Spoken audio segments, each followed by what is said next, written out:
ng pagsamba, Panginoon, at ng pasalamat, O Lord.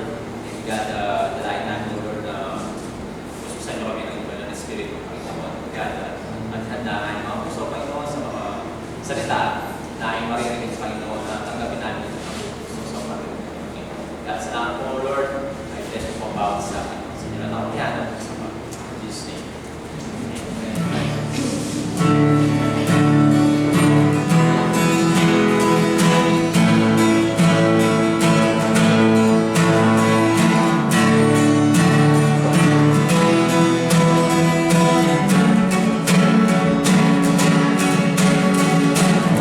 Wonderful, so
Kung man kami, Panginoon, kung ano man po kami, Panginoon, mahal namin, alam namin po lahat.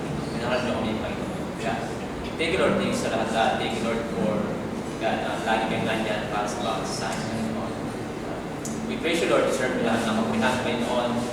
Deserve mo lahat ng pagsamba, Panginoon. Dahil kayo dakilan, Diyos. Dahil dakilan, Diyos na buhay. Tapat, Panginoon, sa aking mga buhay. Salamat po, Lord. Patuloy niyo pong bless ang aming Panginoon.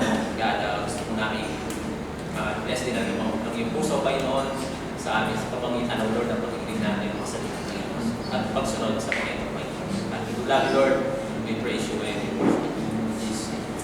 Amen. Take some time po and show each other some love. Say hi. Hello to everyone. Good morning po. Sa inyong lahat.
So, good morning po. Good morning. Welcome to Calvary Frontier and thank you for coming. Have a blessed morning po. Bago po tayo magsimula, just a few announcement na meron tayo. The same announcement. Prayer meeting ng mga ladies to be announced doon sa group chat niyo po. At men's prayer meeting, doon po tayo kina Brother Dexter. Pero birthday ni Kuinik. Doon tayo kay... Then, malapit ka kasi kay Brother Dexter. So, kari Brother Dexter po sa Lunes. And then, we have a Wednesday night fellowship, question and answer. Kung meron po kayong mga question about sa salita ng Panginoon, then just drop nyo po dun sa box. And we will answer it by the Word of God.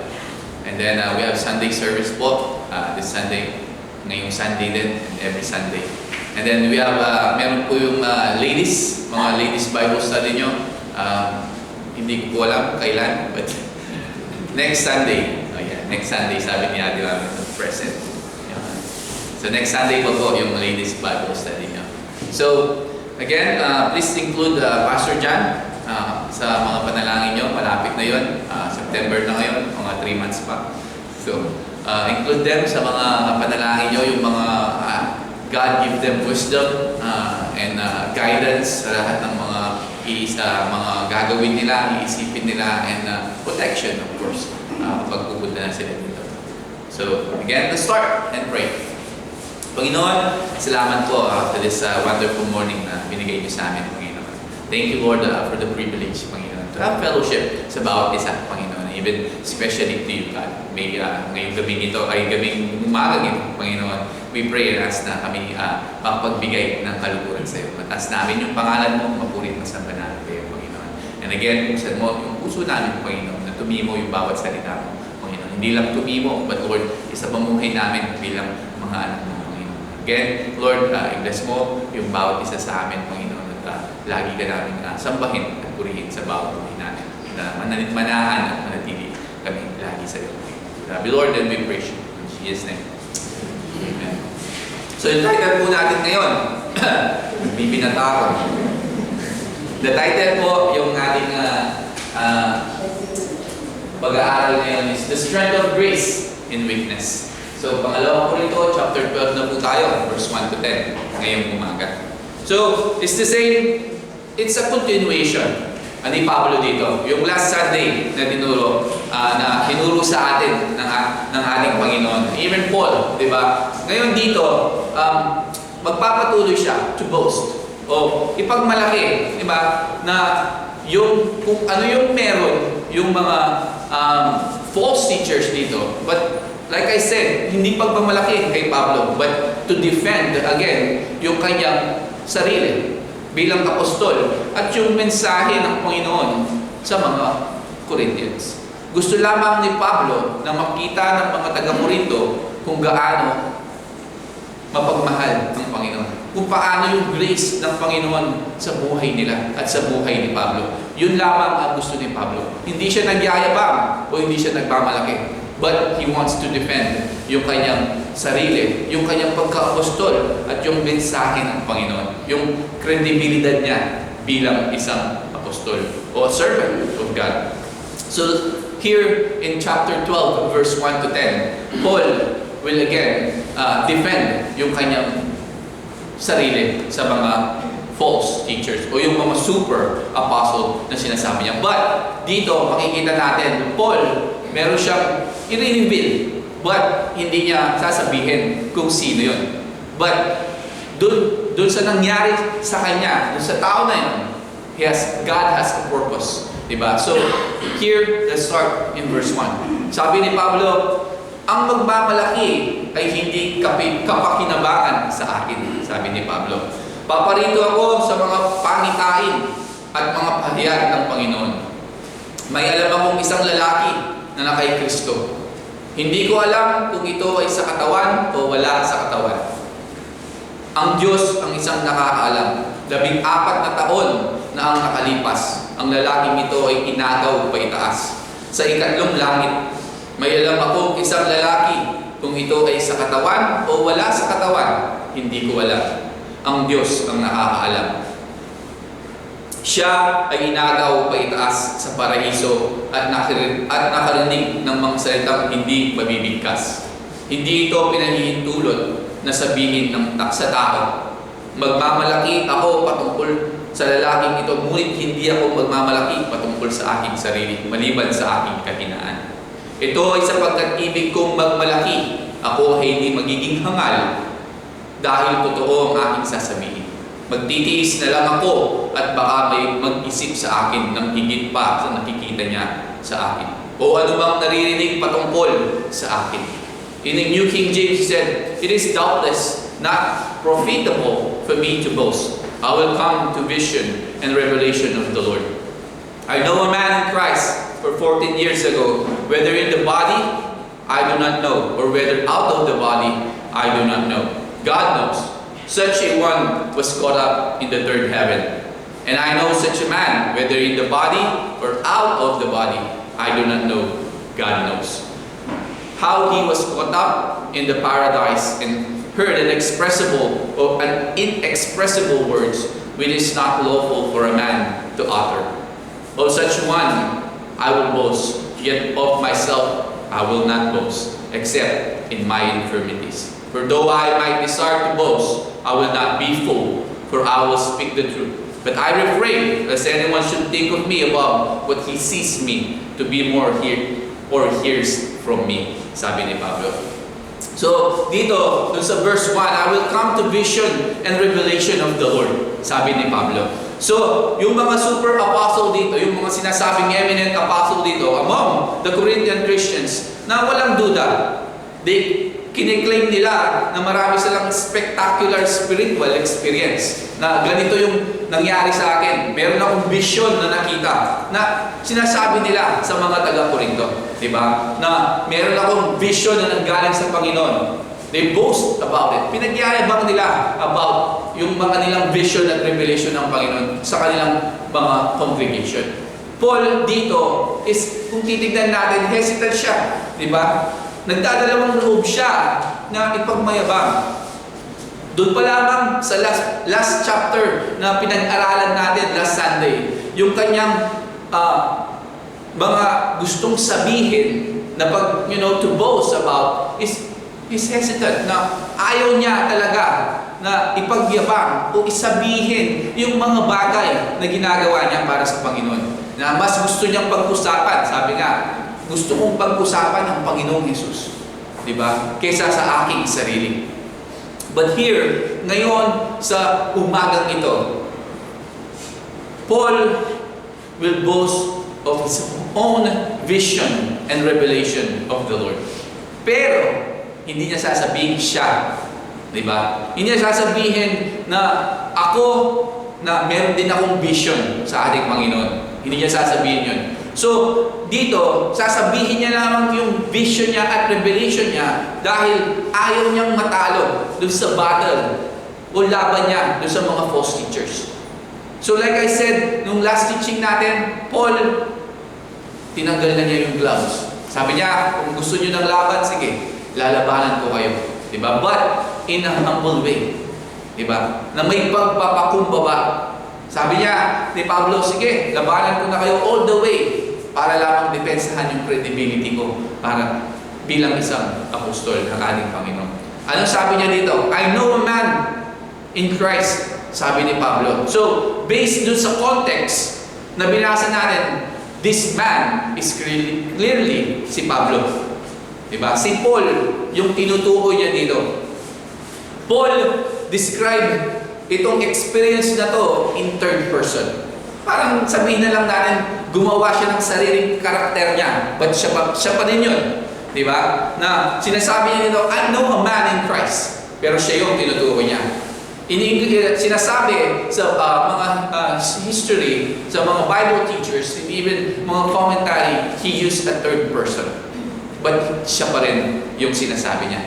Si Paul pa rin yun. Sabi niya, hindi niya sinabing, me, myself, and I, magkaroon ako ng vision and revelation sa Panginoon, di ba? But sinabi niya, I know a man. So, yung mga ibang tao, nagwa-wonder, kung sino ba yung tinutukoy ni Pablo dito, di ba? Yung sarili niya ba? O he speaks someone else dito, di ba? So, merong mga kuro-kuro. So, mag-iisip yung mga tao, sino ba yung tinutukoy ni Pablo? Pero kung titignan mo yung context dito, malalaman mo na si Pablo, siya yung sarili niya ang tinutukoy niya. Dahil makikita mo yung transition niya into the first person doon sa verse 7. Diba? Mamaya makikita natin dito na makikita natin na isinulat niya yung sarili niya. Sinulat niya yung sa verse 7 na from third person na gumawa siya ng ibang karakter at binalik niya sa kanyang sarili dun sa verse 7. So, reinforcing yung katotohanan that siya o nire-refer niya yung sarili niya doon sa verse 7. Paul, sinabi niya in verse 7, o sabihin ko na, sabi niya, thorn in the flesh was sent to me because of the surpassing greatness of revelation. Sabi niya dun sa verse 7. So, the thorn in the flesh ay binigay kay Pablo o to the one who experienced yung vision. Sino yung naka-experience ng vision and revelation? Si Pablo. Diba? Si Paul. So, itong man in Christ na sinasabi ni Pablo dito ay napakalinaw po that si Pablo to. Itong experience na ito ay siya mismo ang nakakita. Diba? But tingnan nyo yung pagpapakumbaba ni Pablo. Diba? Hindi katulad ng mga false teachers. Tingnan nyo ako. Ginamit ako ng Panginoon. Nagkaroon ako ng vision. Nagkaroon ako ng revelation. Diba? But Paul said, mayroong isang tao na mayroong vision and revelation ng Panginoon. Hindi niya sinabi yung sarili niya, but ginamit niya yung third person. Gumamit siya ng ibang karakter, but it's the same. Siya rin yung tinutukoy niya, di ba? That's a humble hope. Yung pagpapakumbaba ni Pablo ay makikita natin na ayaw niya talagang ipagyabang yung kanyang sarili. At ilang taon na to na nangyari? 14 years, sabi ni Paul. Di ba? Dito, siya mismo ang nagsabi, 14 years. So, dito yung dating by Paul nakakatulong sa atin na at malaman natin kung kailan ito nangyari.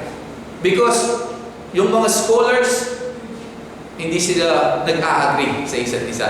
Diba? As I read, yung mga scholars and Bible teachers, they're not in agreement. So, kapag binasa mo yung 2 Corinthians, marami ang nakasulat doon. Suggestion have been made that itong experience na to described happened during Paul 10 years in Syria and Cilicia. Galatians 1:21 and chapter 2 verse 1, yung 10 taon ni Paul doon sa Syria and Cilicia. Yung nagkaroon siya ng vision at revelation. Yung iba naman, sinasabi at his stoning in Lystra, Acts 14:19. Diba? Yung iba naman, during his time doon sa Antioch in Acts 13:1 and 3. Diba? So, napakahirap and difficult na tignan at hagilapin kung saan ba nangyari yung vision and revelation ni Pablo na to. Diba? Dahil yung Acts, the book of Acts, does not mention itong event na to. Si Pablo lamang ang nagsabi. After 14 years, Paul, sinabi niya ito. But, wala sa kanyang mga epistles, even in Acts, wala itong event na to. Maybe, pwedeng mangyari ito nung si Paul ay mag-isa, o maybe nasa ibang lugar siya, o nasa retreat siya, or one night, nung natutulog siya. Diba? But, yung pinaka-clear dito ay hindi natin alam. We don't know when it happened. Pero yung importante dito na kailangan nating manotice is that Paul ay tumahimik siya. 14 years, hindi niya sinabi, hindi niya pinagyabang itong bagay na to. 14 years, he kept quiet. And now, he mentioned it. Pero, kahit minention niya ang bagay na to, ay hesitant pa rin siya, di ba? Bakit? Kasi gumamit pa rin siya ng ibang karakter. Hindi pa rin niya sinabi na siya directly, but gumamit siya ng ibang karakter. Dahil ayaw niya talaga na ma-focus yung mga Corinthians kay Paul. Dahil, like I said, last Sunday, gusto ni Pablo na ma-focus yung atensyon ng mga Korinto sa ating Panginoon, hindi sa kanya. Diba? Hindi kay Pablo, but sa ating Panginoon. At sinabi ni Pablo, whether in the body, I do not know, or whether out of the body, I do not know. God knows, sabi niya. So Paul dito, hindi niya talaga alam kung out of the body, or, during gising siya, o during tulog siya. Diba? O lumabas ba siya sa kanyang katawan? Itong vision na to, hindi niya alam. God knows, sabi niya. It seems that sa kanyang kaisipan, that sinasabi niya, either way or either one ay posible. Maraming nagtatanong, ano ba talaga yung nangyari kay Pablo dito sa sinabi niya sa vision na to? Truly, itong sinabi ni Pablo na to ay pinag-uusapan ng mga Bible teachers and mga commentaries, mga nag-aaral ng salita ng Panginoon. But tinatanong nila, ano ba talaga yung nangyari kay Pablo?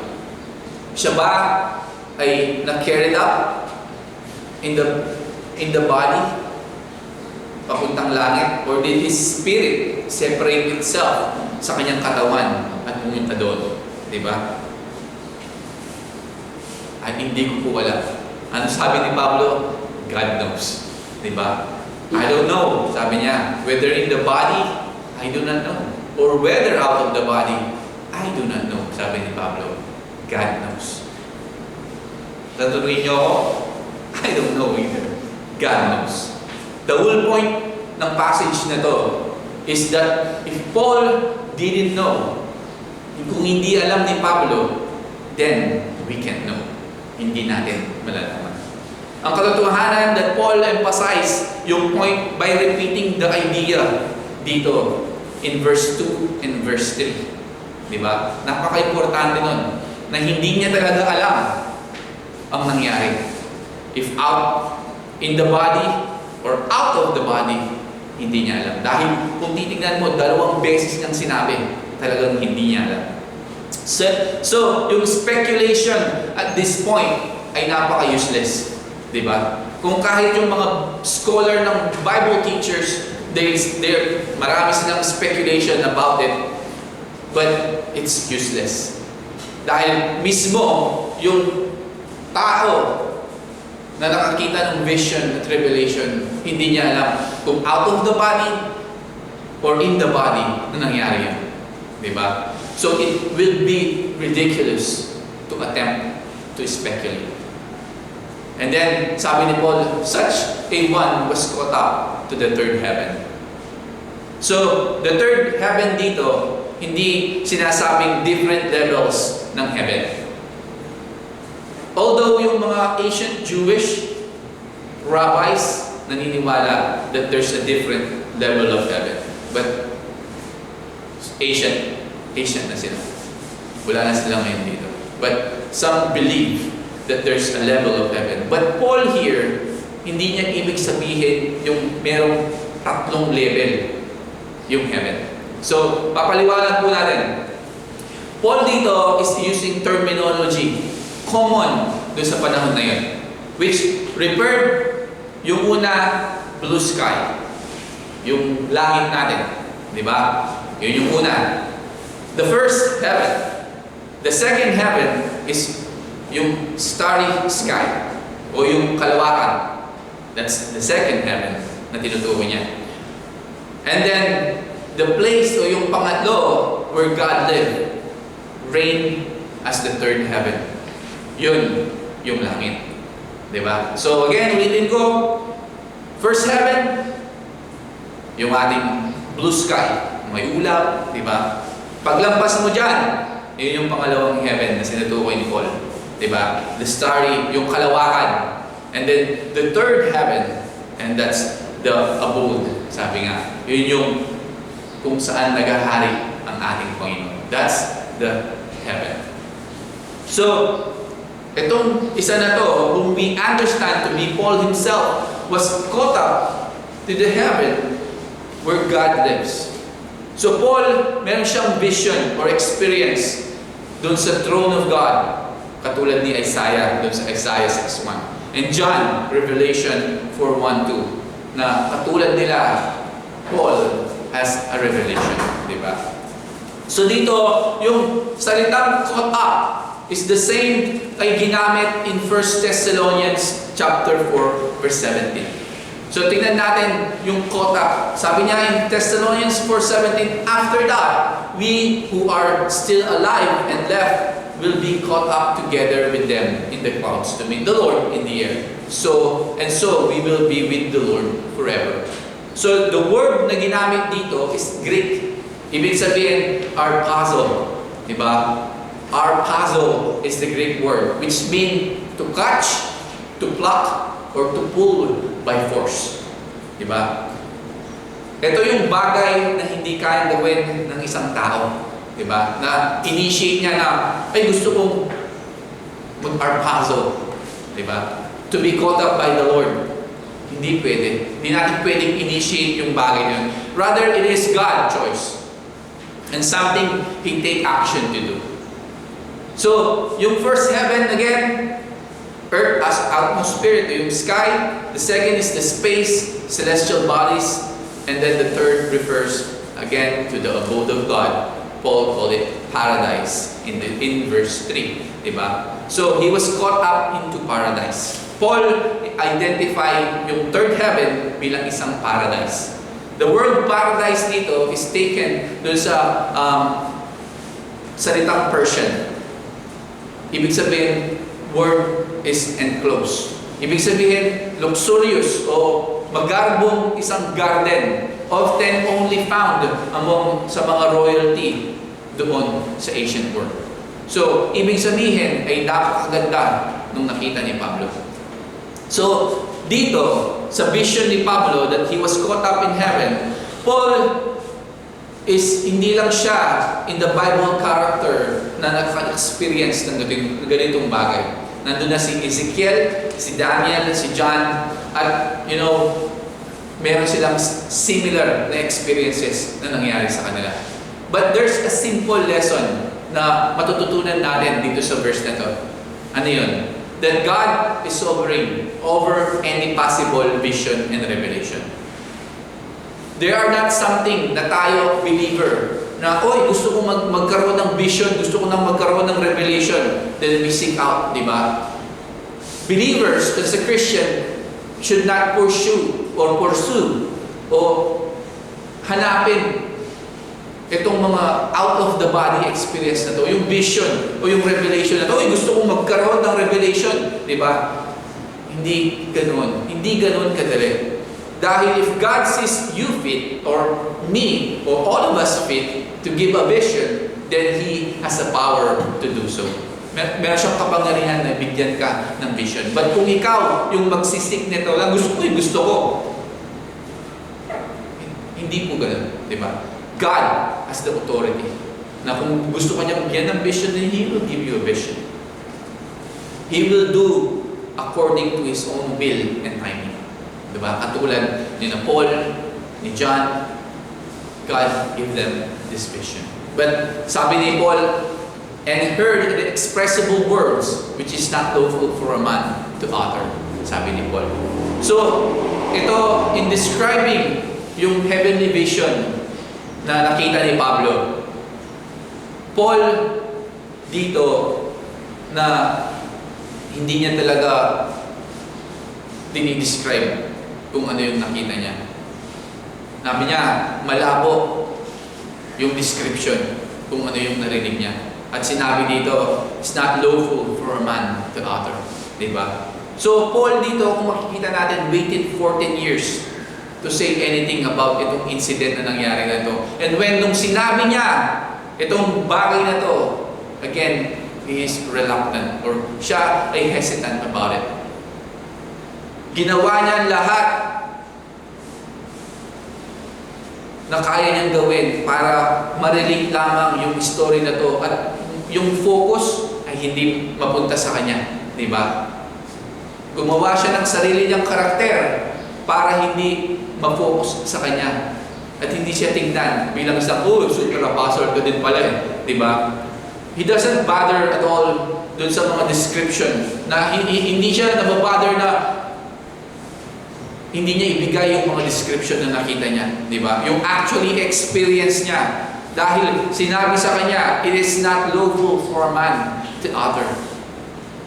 Instead na sinabi niya, wala siyang sinabi tungkol doon sa mga vision and revelation niya. Pero meron ba kayong nakita dito na sinabi niya, at nakita niya doon sa vision niya at revelation niya? Wala, di ba? Wala siyang sinabi na kahit ano doon sa mga nakita niya sa langit, di ba? Ano lang yung sinabi niya? Sabi niya that he heard things not lawful for a man to utter. So ano yung narinig ni Pablo? Hindi natin. We don't know. Again, they were inexpressible words which is not lawful for a man to utter. God didn't want us to know. So, God, hindi niya binigyan ng permission si Pablo to speak about it. Diba? So, anong ginawa ni Pablo?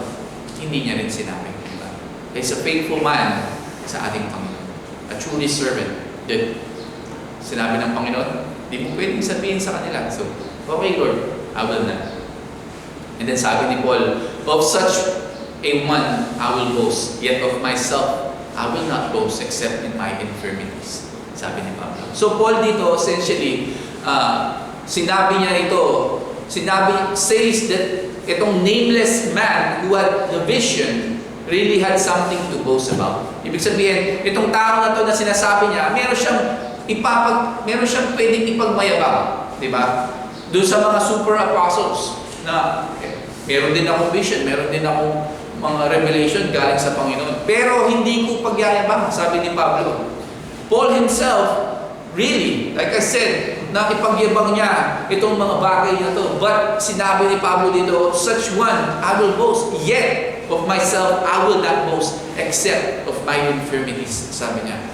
At yun yung ginawa niya exactly in 2 Corinthians chapter 11 verse 23 hanggang 30, di ba? Yung mga kahirapan niya, yung mga kasakitan niya, yun yung kanyang pinagyabang sa mga super apostles. Doon sa mga false teachers. Yun yung sinabi niya na gino-glorify niya sa kanyang sarili. Yung kanyang mga kahirapan.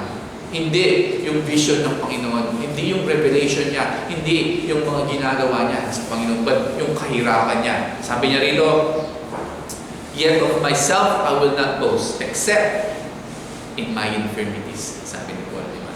So, again, Paul is a humble man of God, diba? He just, like I said, gusto niya lamang na yung mga taga-Korinto ay makita nila yung grace ng Panginoon, yung pagmamahal ng Panginoon. So Paul here continue, "Though I might desire to boast," sabi niya, "I will not be a fool." Or ito ay sapagkat ibig ko mang malaki, ako ay hindi magiging hangal dahil totoo ang aking sinasabi. Paul dito, napaka-straightforward niya. At makikita mo yung sense of humor ni Paul. Bakit? Because kino-contrast niya yung sarili niya, o contrasting yung sarili niya dun sa mga super apostles, dun sa mga false teachers, di ba? Kung last Sunday, sinasabi niya, di ba, na sila ay mga matatalino, mga magaganda yung suot nila, so proud sila sa sarili nila. Ako, sabi ni Paul, hindi. Sabi niya na, nandito ako, naglilingkod sa Panginoon. Ito yung mga naranasan kong paghihirap sa Panginoon. Diba? So, kita natin dito na Paul is contrasting himself with the super apostle. Dahil itong mga false teachers na to, hindi sila mag-aatubili na ipagmayabang kung sa kanila nangyari o sa kanila pinakita ng Panginoon yung vision ni Pablo at yung revelation niya. Itong mga false teachers na to, they will write a books. O magbibideo sila, gagawa sila ng tape.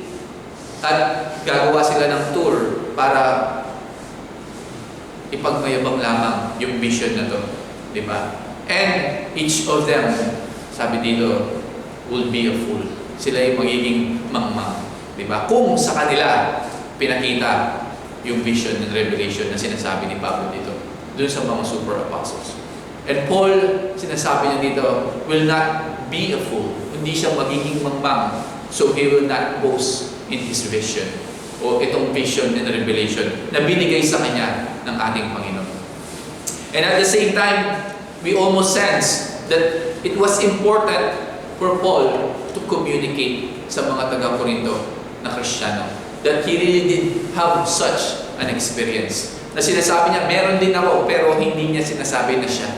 Sinasabi niya lamang na meron din ako na ganyang experience. Diba? Gusto niya lang i-communicate at na sa mga taga-Korinto na meron din akong ganyan, pero hindi niya sinasabi yung kanyang sarili. Often, dahil minsan kasi tayo, mga tao, diba? Even some Christians and unbelievers na napakadali na isipin that yung mga tao yung mga taong nagyayabang dun sa kanilang experience sa ating Panginoon, na sinasabi nilang meron silang totoong experience sa ating Panginoon at ito'y pinagyayabang nila constantly.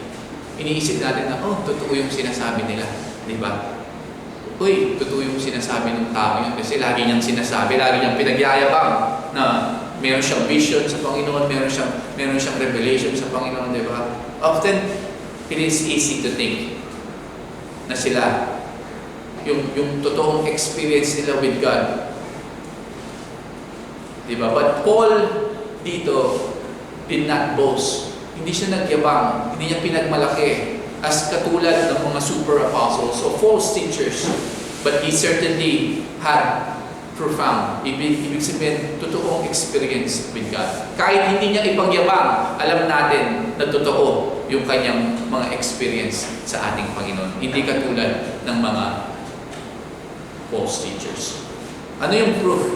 Ano yung proof dito doon sa totoong experience o profound experience kay Pablo? Ano yung proof na yun? Proof was found sa buhay ni Pablo. yung transformed life niya, yung powerful ministry niya, yung truthful ministry ni Pablo, yung buhay niya, doon natin makikita yung totoong experience niya sa ating Panginoon. So Paul dito felt it was important na sabihin niya, na i-mention niya itong experience na to, but not to dwell on it anyway. Diba? Na hindi niya elaborate at sabihin na ako yun. But i-mention lang, i-mention niya lang sa mga taga-Corinto. Diba? So, dahil ayaw niya, he wasn't trying na to sell yung kanyang sarili sa mga taga-Corinto. Yung katotohanan, Paul holds back from his description. Ano sabi niya? But I forbear, sabi, di ba? But because ayaw niya na i-persuade yung mga Korinto na, uy, ako din isang super apostle.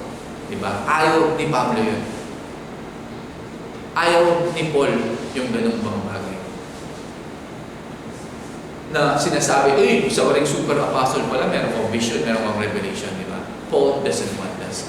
Sabi niya, lest anyone should think of me above what he sees me to be or hears from me. So, yung mga taga-Corinto na Kristiyano, na kung iniisip nila ay si Paul ay mahina at kakaiba sa mga super apostle na meron sila, walang problema kay Pablo. That was fine with Paul. Alam niyo anong gusto lamang ni Pablo? Like I said, he wanted yung mga Corinto na Kristiyano to see the glory of God expressed in weakness. Not to see him bilang isang great apostle. Not to see him na isang eminent apostle o isang super apostle na katulad ng kiniklaim ng mga false teachers. Diba? Ayaw ni Pablo. So, again, balik tayo doon sa bakit binigyan si Pablo ng vision. Why Paul? Why was Paul given this vision? Bakit? Una, he was given it para sa inyo, para sa akin, so that we would benefit from what the Lord showed Paul. Pangalawa, he has given it dahil what God told him sa vision na to sustain him through all the trials and ministry and enabled Paul para ibigay sa kanya lahat. God wanted him to give to all generation. Itong vision na to ay tumulong kay Pablo to finish his race. God's revelation ay progressive. There are certain things He doesn't reveal to the world at large until yung due time. Diba? But God sometimes binibigay niya dun sa mga prophets yung parang sneak peek. Parang pag sa sine, mayroong coming soon, di ba? Tapos meron silang konting tawag doon.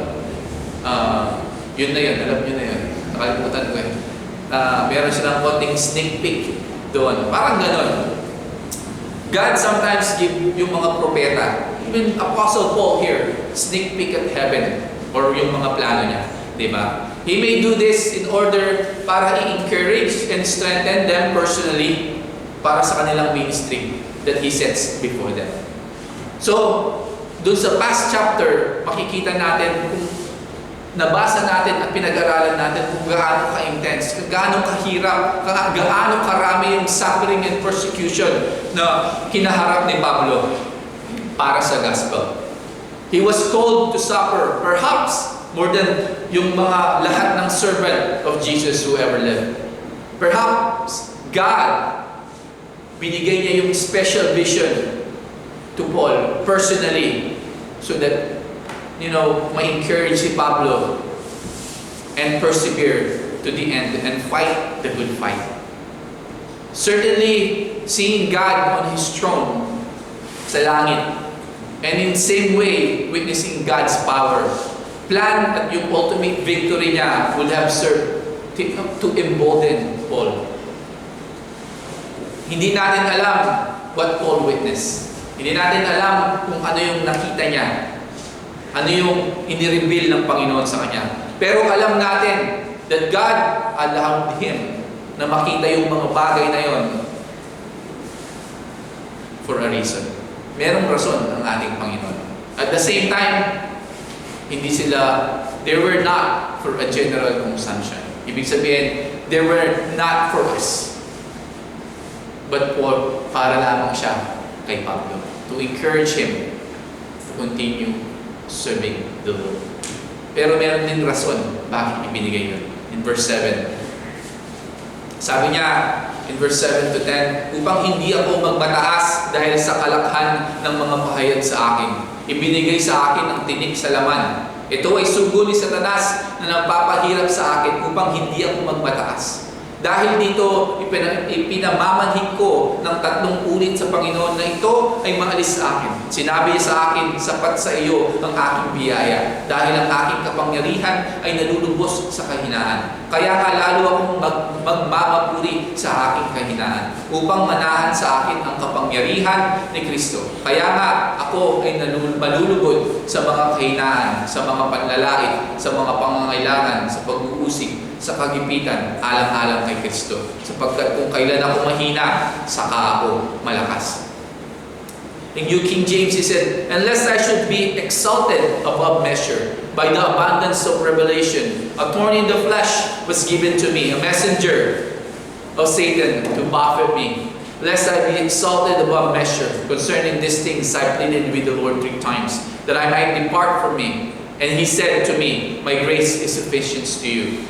For my strength is made perfect in weakness. Therefore, most gladly I will rather boast in my infirmities, that the power of Christ may rest upon me. Therefore I take pleasure in infirmities, in reproach, in need, in persecution, in distress, for Christ's sake. For when I am weak, then I am strong.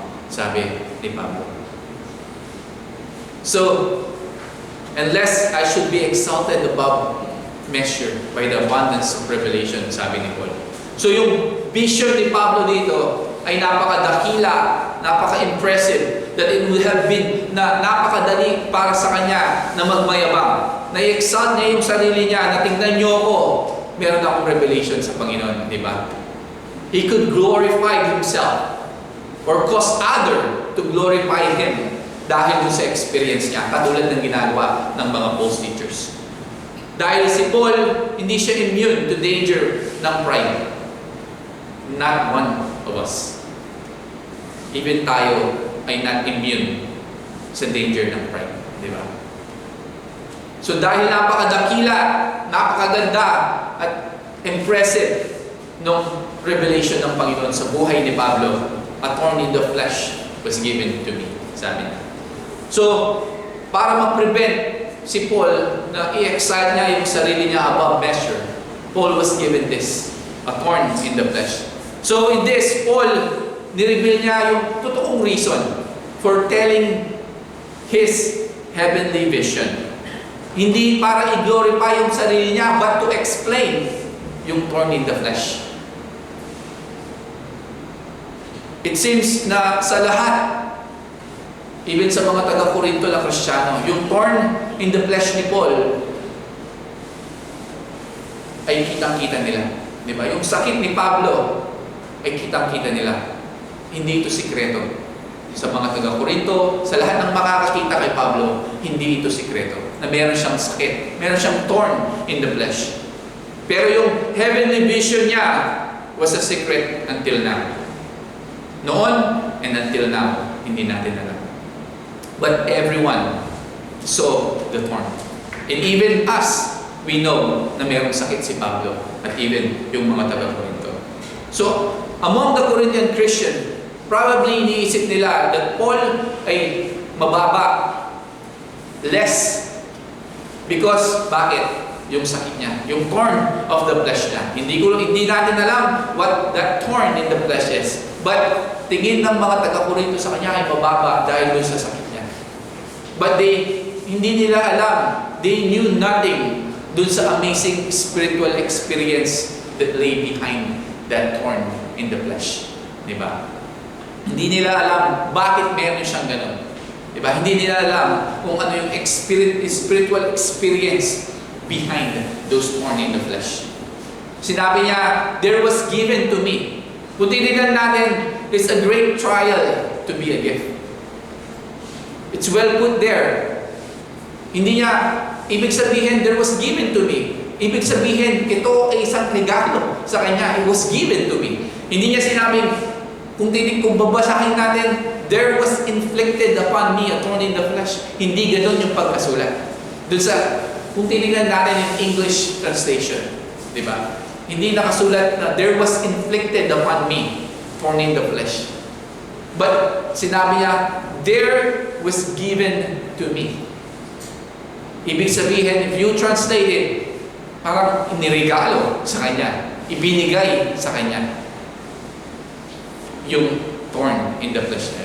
So, ano ba yung thorn in the flesh? What is thorn in the flesh? Kapag iisipin natin thorn, pag nakakita tayo ng rosas, meron mga thorn yun, di ba? Mga maliliit na mga tusok-tusok.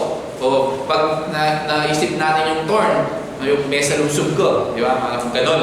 Yung, alam mo yung mesalubsob? Hindi ko alam Tagalog ng mesalubsob eh. Sinalubsob. So, parang ganon, di ba? But, kung titignan natin yung what is thorn in the flesh, it's minor irritation, sinasabi nila. But the root word na ginamit ni Pablo dito na thorn, nagdi-describe is a tent stake, not a thumb stack, sabi. So, a tent stake, isa siyang malaki na pinupukpok po pag gumagawa ka ng tent para hindi dalhin ng hangin yung tent mo. So, malaki. Di ba? Malaki yung tent stake na yun. Hindi po siya sa lubsob. Di ba? But malaki siyang thorn in the flesh. So, malaki po yung sakit ni Pablo. Malaki yung thorn in the flesh ni Pablo. So, gaya ng sinasabi ko, pag nakikita nila si Pablo ng mga taga-Corinto, na sinasabi na, he is nothing. He is less. Di ba? Bababa ang tingin nila kay Pablo dahil dun sa thorn of the flesh ni Paul. A thorn in the flesh was given to me, a messenger of Satan to buffet me, sabi niya. O binigay sa akin ang tinik sa laman. Ito ay sugo ni Satanas, magpapahirap sa akin upang hindi ako magmataas. In the Tagalog version, wala yung to buffet me, sabi niya. So, in a strange way dito, the thorn was given, ultimately given by God. Diba? But it was also a messenger of Satan. So, mamaya, explain ko yun. Kapag nakikita natin yung salitang buffet dito, o yung iba, babasahin nila ang buffet. Diba? So, kapag nakita natin yung salitang buffet dito, hindi natin maiwasan na isipin natin yung all we can eat. Diba? Yung, ay, buffet, all you can eat. Although, yes, yung noun ng buffet o buffet can refer dun sa food. Set out self-service. Yun yung buffet. A noun. Kapag ginamit mo siya sa salitang noun, it's buffet. Diba? But buffet or buffet also means a blow, especially sa isang kamay. Or kapag ginamit mo siya in verb, in action word, to strike sharply. So pag binasa mo siya in noun, it's buffet. Pag binasa mo siya in action word, it's buffet. To buffet me. So, strike sharply. Parang sinuntok ka ng maraming beses. Continuously. To buffet me. Sabi ni Paul. So, ibig sabihin ni Paul dito, the Satan messenger is buffeting Paul. Na giving him blow. And blow by blow. Parang sinusuntok siya ni Manny Pacquiao. Doon sa kanyang katawan. Diba? Blow by blow. Ganito. But, Paul again says that the thorn was given him in the flesh. So yun po yung pagkakaiba ng buffet at buffet. So anyway, Paul says na binigyan siya ng sakit. But thorn was given him in the flesh. Was it given o binigay ba to ng Diyos o ni Satan? Yun yung tanong, di ba? Yun yung tanong natin. Sino nagbigay? Ang Diyos o si Satan? So we can answer. Ito yung sagot. God allowed Satan to do this. Para gawin to accomplish greater purpose sa buhay ni Pablo. Kung titignan natin yung book sa libro ni Job, di ba? Satan comes sa ating Panginoon and wants to tempt Job. God allowed this. Diba? Inallow ng ating Panginoon. Satan's goal para i-cause si Job to curse God and prove that people, yung mga tao, always follow God for selfish reason. Yun yung isang rason ni Satan. So God had a different motivation. Kung si Satan, para makita niya at mapakita niya sa Diyos na yung mga tao is selfish and he wants to curse God. But God has a different motivation. God is a sovereign will. In His sovereign will, He allowed yung test both to build Job's faith but also to show everyone yung kapangyarihan ng totoong pananampalataya in God and a real relationship with Him. Itong relationship na to could hold and firm even in the worst of trials. In a similar way here, Satan desires to hinders yung si Paul at yung ministry niya. Diba? He wants to discourage Paul, torment him, pahirapan siya, slow him down, perhaps even get him to curse God. Katulad ng ginawa niya kay Job. But on the other hand, God allows Satan to inflict Paul itong sasakit na to the thorn in the flesh. Yung motivation niya is clearly spelled out here. God wanted Paul to remain humble and to awake of the surpassing revelation na kanyang nakita. In the end, hindi natin alam. We don't know for sure what exact form na sakit ito na nangyari kay Pablo. Hindi natin alam ano yung nangyari, anong sakit ni Pablo.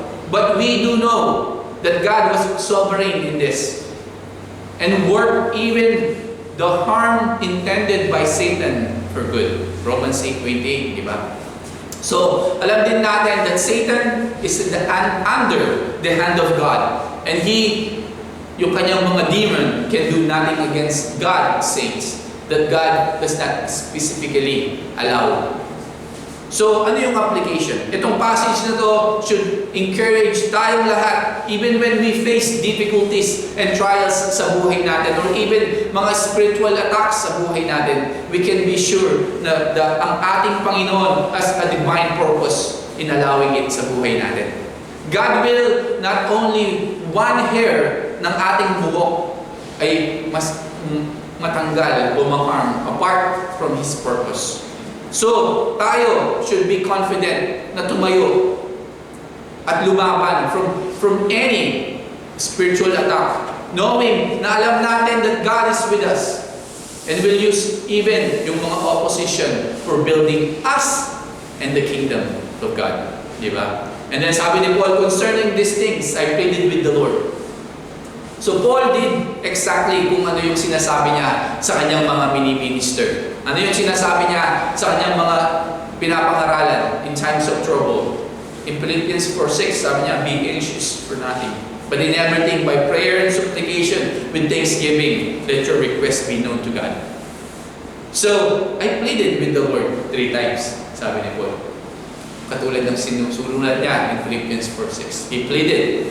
In fact, yung katotohanan, Paul repeated prayer about his thorn in the flesh. So 3 beses niyang inulit yung panalangin niya.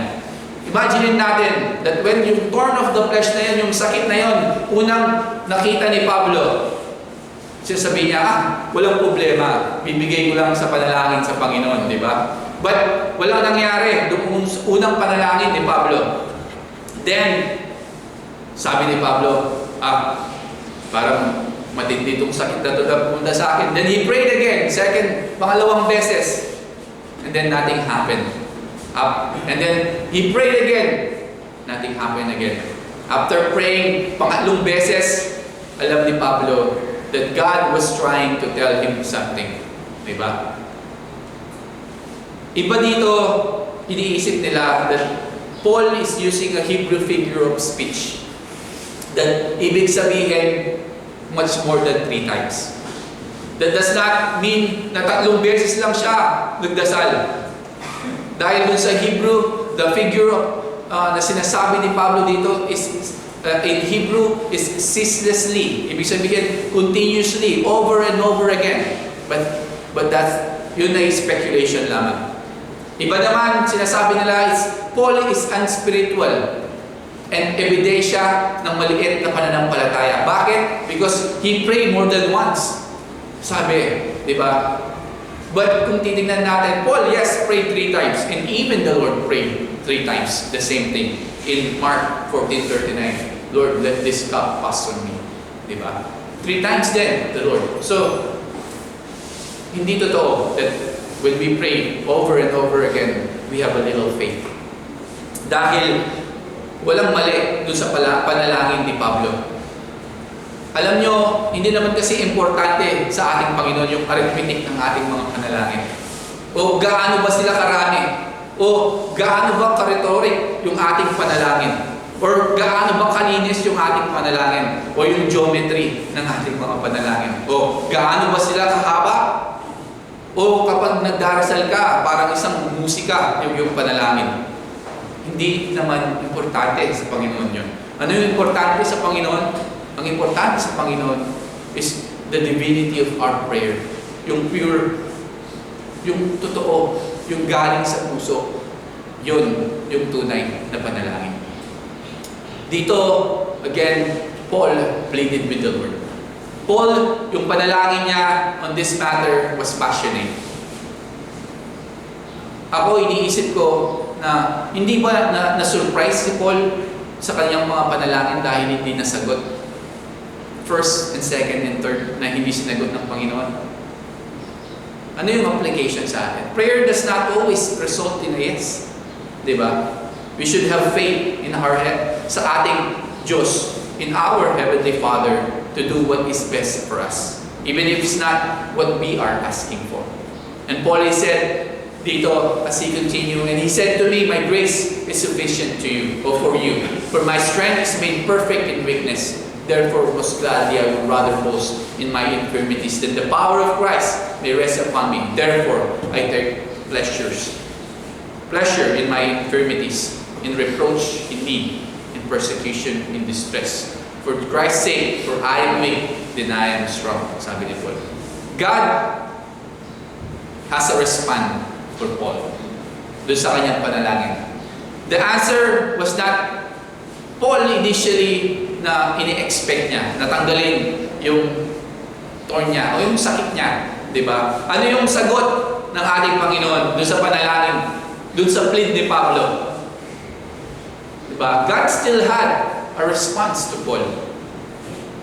Tayo din minsan, di ba? When we pray about doon sa mga karamdaman natin or sa buhay natin, na mga nangyayari sa buhay natin, oftentimes sinasara natin yung ating mga tenga kapag God responds doon sa bagay na pinanalangin natin, pero iba yung binigay ng Panginoon. Diba?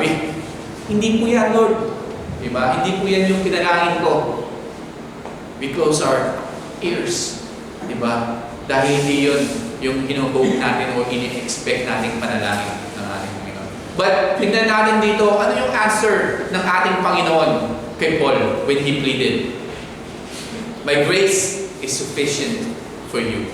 Sabi niya, for my strength is made perfect in weakness. Sabi ng Panginoon kay Paul. Instead of removing yung sakit ni Paul, yung thorn of the flesh ni Paul sa kanyang buhay, God gave and will keep giving grace to Paul. Yung biyaya ng Panginoon, yung grace, the grace of God gave Paul yung sufficiency, yung kasapatan to meet his every need. Yes, Paul was desperate. Gusto niyang mawala. Desire niya na mawala. Magka-relief siya doon sa sakit niya from this burden na meron siya. But there are 2 ways para magkaroon siya ng relief. Ano yun? Yung una is, yes, to remove the load. Yung sakit niya, or pangalawa, strengthening yung kanyang katawan so that he bears the load. Palakasin yung kanyang sarili. So, anong ginawa ng Panginoon? Instead of taking away yung sakit ni Pablo, God strengthened Paul. And God, ipapakita niya yung kanyang kalakasan through Paul, apparent weakness, doon sa kahinaan ni Pablo. Na ipapakita niya kung gaano kalakas ang Diyos niya to the weakness of Paul. Ito ay napakadakilang pangako that God's grace was sufficient. Hindi lang kay Pablo, but sa ating lahat. That God's grace ay sapat sa ating lahat. Sufficient to all of us. I-note natin that God did not take away the affliction. Yung kahirapan ni Pablo, yung sakit ng Pablo. But ano yung ginawa niya? He did not deliver Paul out right away doon sa kahirapan ni Pablo. Anong ginawa ng Panginoon? He promised. Pinangako niya sa Panginoon to give Paul the grace he needed para makapagpatuloy siya to go through it and continue serving Christ to the glory of God. It's the same thing. We can also take this promise sa bawat buhay natin. We can also take this as a promise from God sa bawat buhay natin. Though, meron tayong mga pinagdaraanan sa buhay ngayon. He may not remove any thorns we face. O yung mga pagsubok na pinagdaraanan nyo ngayon. O sakit na meron kayo ngayon. Maybe God will not remove those things in your life, in our life. But the promise na katulad ng pinangako niya kay Pablo, He will continuously provide the grace we need na kailangan natin to go through it in victory. Yun yung panghawakan natin. Yes, hindi man binigay ng Panginoon ano man yung panalangin natin. Sakit man yan, financial man yan, but whatever that we prayed and pleaded with the Lord. But katulad kay Pablo, panghawakan natin yung pangako niya that my grace is sufficient to you in our weaknesses. Diba? His grace is sufficient. Yung grace ng ating Panginoon, hindi lang siya isang basong tubig kapag ininom mo, wala na. Diba? Na kapag ininom mo, empty na yung baso. No, the grace of God is sufficient. That when you drink it, it continues refilling and refilling. Rather, it is a continuous state of provision. That's God's grace. It's a state of continuous provision sa buhay natin if we just believe. To do this, Paul had to believe that God's grace is sufficient. Para mangyari ito, kailangan nating maniwala. Paul had to believe that God's grace is sufficient. Dahil kapag hindi tayo naniniwala sa grace ng ating Panginoon, na sapat yung grace ng ating Panginoon, well, hindi natin marireceive yun. Yes, sabi dito dun sa nabasa ko, we really don't believe God's grace sufficient until we believe we are insufficient. Diba? Dahil marami sa atin ngayon, especially yung culture natin, Pilipino ka man o ibang lahi ka man, napakalaking obstacle ito sa bawat buhay natin. Tayo yung mga tao na ina-idolize natin yung self-made man, na gusto laging mag-rely sa sarili. Na sinasabi, kung ano ako ngayon, kung sino man ako ngayon, kung ano man meron ako ngayon, ay dahil ginawa ko. Dahil ako ang gumawa ng lahat niya. That's a self-made man na we idolize even today. But we can't receive God's strength until we know our weaknesses. We can't receive the sufficiency of God's grace until we know our own insufficiency. Katulad ni Pablo. He knows what his weakness. Alam niya na siya'y mahina. Alam niya that he is insufficient. So, he received God's grace. The sufficiency of God's grace. It's the same thing sa atin. Di ba? We must believe that God's grace is sufficient sa buhay natin. Until we don't believe that God's grace is sufficient, then we don't receive it. Hindi natin makikita. Diba? Sabi niya, we really don't believe God's grace is sufficient until we believe we are insufficient. At sabi ni Pablo, therefore, most gladly I will rather boast in my infirmities, that the power of Christ may rest upon me. So dun sa mga kahirapan ni Pablo, God made Paul completely dependent on His grace and on His strength, but it was all for good. So Paul continued, even forced na magdepende siya sa ating Panginoon, made him stronger than he would ever been. Diba? Many think of us, yung mga totoong Kristiyano na sinasabi na yung Christian maturity is when we came to a place where we somewhat independent of God.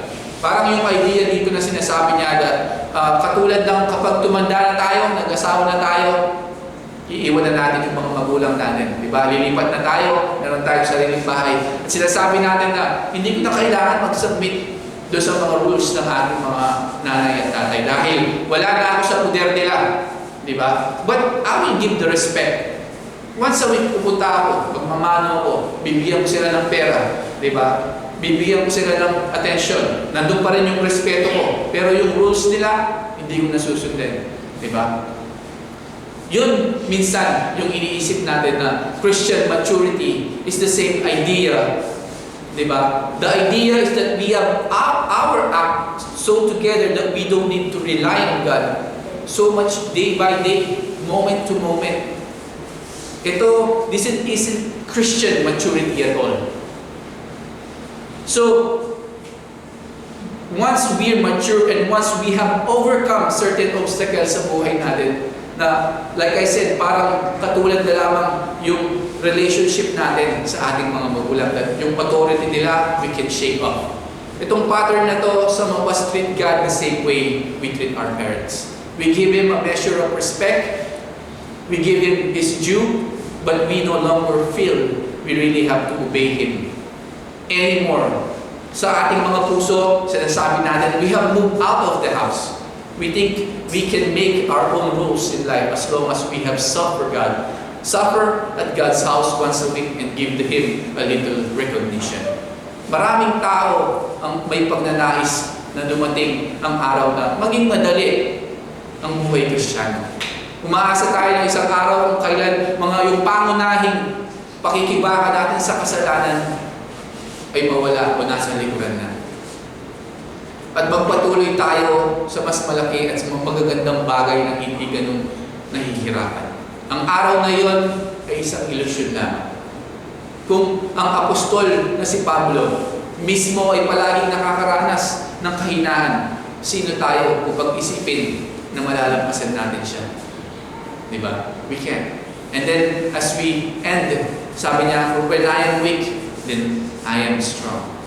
So ito ay katagumpayan. What can the world do sa isang tao na ito na napakalakas ng grip niya sa ating Panginoong Jesus? God did not allow itong sakit na binigay niya kay Pablo to punish Paul or to keep him weak for the sake ng kahinaan. God allowed it to show a divine strength in Paul. Isipin natin itong tao na to. Mahina ba siya o malakas na tao? Na siya, ang taong to, na si Pablo, traveled sa ancient world and spreading yung gospel ng ating Panginoon. The fiercest persecution na kinaharap niya, endured shipwreck at yung mga imprisonment sa buhay niya. Na nangaral sa mga hari at mga slaves, who established ng mga strong churches at trained yung mga leaders nila, was not a weak man. Sa lahat ng ito, at sa buhay ni Pablo, at yung mga na-accomplish ni Pablo, masasabi natin, Paul was a very strong man. But siya ay malakas. Bakit? Because alam niya yung kahinaan niya. He looked outside himself for the strength of God. The strength of God's grace sa buhay niya. Kung gusto nating mamuhay of such a strength, of ganitong kalakasan katulad ni Pablo, we also must understand at i-admit natin yung ating mga kahinaan and look to God alone for the grace that will strengthen us for any task sa buhay natin. It was the grace-filled Paul na sinabi niya, I can do all things through Christ who strengthened me. Philippians chapter 4, verse 13. Diba? Paul accepted lahat ng disaster na to na nangyari sa kanya, na kinaharap niya. Siya ay kontento with all these things. Bakit? Because they brought attention sa ating Panginoon. Yes, sa kanyang human weaknesses, tinitignan siya ng mundong ito, ini-emphasize siya bilang mahina. But dahil dun sa human weakness niya ngayon, in the eyes of the world, emphasize the power of God sa buhay niya. Di ba? It was this power na nagpabago ng buhay ng iba, hindi yung sarili niya. So, what affliction? Ano yung mga kahirapan na dinadaanan natin ngayon? Which can turn into a testimony for God. Katulad ni Pablo. God's grace is magnified when we serve Him, even in the midst ng ating mga kahirapan sa buhay. Katulad ni Pablo. Rather than growing bitter dun sa mga experiences natin ngayon, or mga thorns in the flesh, mga kahirapan sa buhay na meron tayo ngayon, na rather na maging bitter tayo, Lord, bakit meron akong ganito? Lord, bakit dumaranas akong ganito? Let us instead learn to depend on God. Na magdepende tayo sa Panginoon, katulad ni Pablo. Perhaps, itong affliction na to is an opportunity to witness for him or share a testimony to others, katulad ni Pablo. The strength of grace in weakness. Maging kalakasan natin yung grace ng ating Panginoon sa ating mga kahinaan. Aminin natin that we are weak and then lean on God, on God's grace. That His grace is sufficient for all of us so that we can continue. Whatever we face, ano man yung katulad man nung kay Pablo, na we have thorn in the flesh. Or hindi man katulad nung kay Pablo, but whatever we face, lean on God. Ask God for the strength. Ask God for His grace, because His grace is sufficient. Ano sabi ni Paul? In the end of this, for when I am weak, then I am strong. Let's pray. Panginoon, salamat po for this wonderful morning that you've given us. May you continue, Lord, to give us the strength, Panginoon, your grace in us, Panginoon, that Panginoon, sa lahat ng mga kinakaharap namin sa buhay, Panginoon. Whatever problem we have, whatever sickness we have, katulad man ng kay Pablo, or ano man po ito, Panginoon, we ask for your grace, Panginoon. We ask for the strength, Panginoon, Lord. Yes, we are weak, Lord. We need your grace that magbibigay sa amin ng sufficiency so that we can continue, Lord, to walk in this, Panginoon, sa mundong ito, Panginoon, at maging malakas, Panginoon, may pangaral ng salita. Panginoon, salamat, Panginoon, for this wonderful morning. Na, Lord, again, binigay mo sa amin yung salita mo na marami kami natutunan about it, Lord. May you continue to, Lord, guide us and protect us as we go in separate ways, Lord. We love you, we praise you, and we binibigay po namin lahat ang kapurihan at pagsamba sa inyo. In Jesus' name. Amen. So read your Bible, say your prayers, and love one another. Love you all, guys. Let's stand and worship the Lord.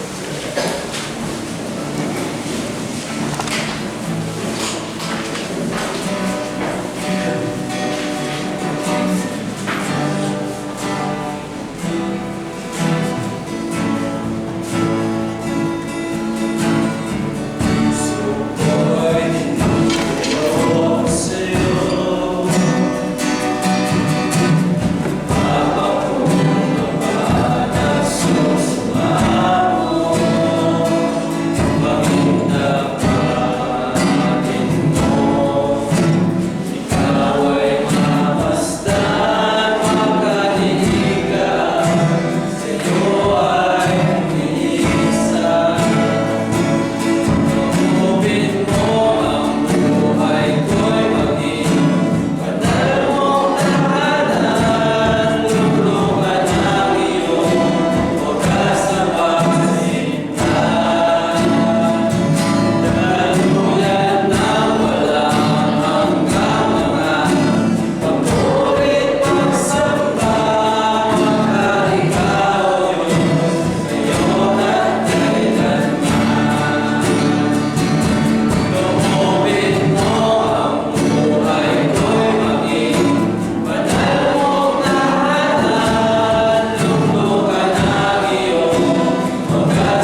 aming pinagkakatiwalaan, O Lord, patuloy namin magiging sandigan, O Lord. Help us, O Lord, patuloy pang magtiwala ko sa inyo. Ibigay namin ang pumupuno, Panginoon, ang aming tiwala sa inyo, Panginoon. At God, tiwala, O Lord, magkaroon kami, O Lord, ng kalakasan, God, habang nasa kami, O Lord, na ito, Panginoon. Sa lahat po, O Lord, patuloy niyo pong ingatan ang bawat sa Panginoon. Sa ang dalayan natin sa tayo, maraming po kayo, Jesus.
Gracias.